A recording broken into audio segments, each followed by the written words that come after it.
Halo semuanya, perkenalkan nama saya Arifin dan teman saya Mas Rafif.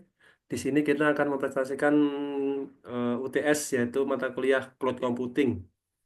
Di sini saya dan teman saya mengambil jurnal tentang implementasi sistem basis data cloud computing pada sektor pendidikan dengan penulis Ika Nuril Abidah, Mufti Ali Hamdani, Yusuf Amrozi dengan tahun 2020. Untuk ISSN-nya sendiri yaitu 27212432. Dengan latar belakang eh, penelitian ini adalah karena kurangnya privasi disebabkan data dari universitas tertentu disimpan bersamaan dengan data dari universitas lain. Keamanan yang tidak dikelola sendiri juga membuat masyarakat kurang percaya. Kondisi yang belum matang, masalah produktivitas, serta tidak adanya kepemilikan. Dan universitas atau perguruan tinggi memerlukan program atau aplikasi guna mengolah data yang ada. Contohnya adalah sistem KRS online, mail server, dan web portal tiap unit yang ada di dalam universitas. Seiring berjalannya waktu, data yang diolah dan disimpan pada sistem akan semakin bertambah sehingga diperlukan tempat penyimpanan berkapasitas besar. Selain masalah kebutuhan akan tempat penyimpanan yang semakin besar, juga diperlukan sebuah layanan yang dapat menjamin keamanan data, recovery data, termasuk mudahnya mengakses data tersebut di mana saja dan kapan saja. Tujuan dan manfaat penelitian yaitu untuk mengetahui yang dimaksud cloud computing, bagaimana mengimplementasi cloud computing pada sektor pendidikan, serta manfaat yang akan diperoleh apabila cloud computing diterapkan pada sektor pendidikan.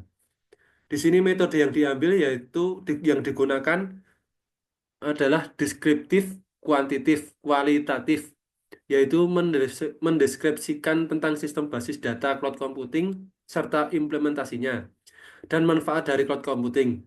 Metode penelitian deskriptif kualitatif adalah metode yang bertujuan mendeskripsikan suatu objek penelitian melalui sampel atau data yang telah terkumpul dan membuat kesimpulan yang berlaku secara umum.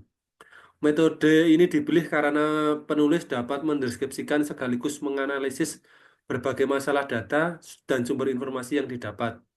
Dengan demikian, pembahasan masalah analisis data akan mudah dipahami. Untuk selanjutnya akan diterangkan oleh Mas Rafif.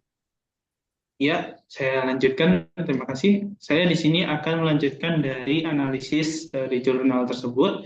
Yang saya jelaskan adalah teknologi apa yang diterapkan dalam jurnal ini. Teknologi yang digunakan dalam penelitian ini adalah cloud computing. Cloud computing mencakup layanan seperti yang pertama adalah software as a service atau SaaS, yaitu untuk memberikan akses terhadap perangkat lunak melalui internet tanpa memerlukan instalasi lokal, misalnya Google Docs. Yang kedua adalah Form as a Service atau PISS, yaitu menyediakan modul siap pakai untuk mengembangkan aplikasi. Yang ketiga adalah infrastruktur as service atau IaaS, yaitu untuk menyediakan infrastruktur dasar teknik informatika seperti penyimpanan, pemrosesan, dan jaringan.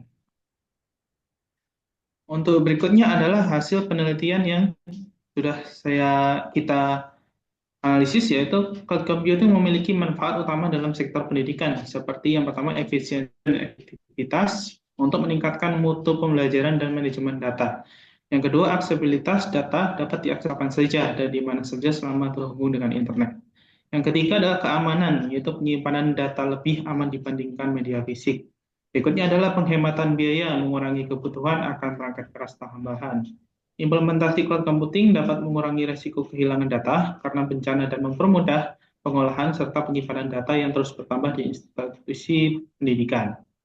Berikutnya untuk hasil masukan untuk penelitian selanjutnya dari kami, yaitu yang pertama adalah pengembangan infrastruktur. Penelitian berikutnya dapat fokus pada pengembangan infrastruktur internet di wilayah yang memiliki akses terbatas agar adopsi cloud computing lebih merata. Yang kedua adalah keamanan data, yaitu untuk perlu diteliti lebih lanjut mengenai metode keamanan yang lebih robust untuk mengurangi kekhawatiran pengguna terhadap privasi dan keamanan data. Yang ketiga adalah implementasi skala luas, yaitu untuk meneliti penerapan cloud computing dalam model hybrid cloud untuk menyesuaikan kebutuhan dan kondisi masing-masing institusi. Yang berikutnya adalah analisis kendalanya, mengidentifikasi dan mengatasi kendala teknis seperti masalah virtualisasi dan bandwidth rendah. Yang terakhir adalah efektivitas biaya, melakukan analisis lebih mendalam terhadap penghematan biaya operasional dan pemeliharaan.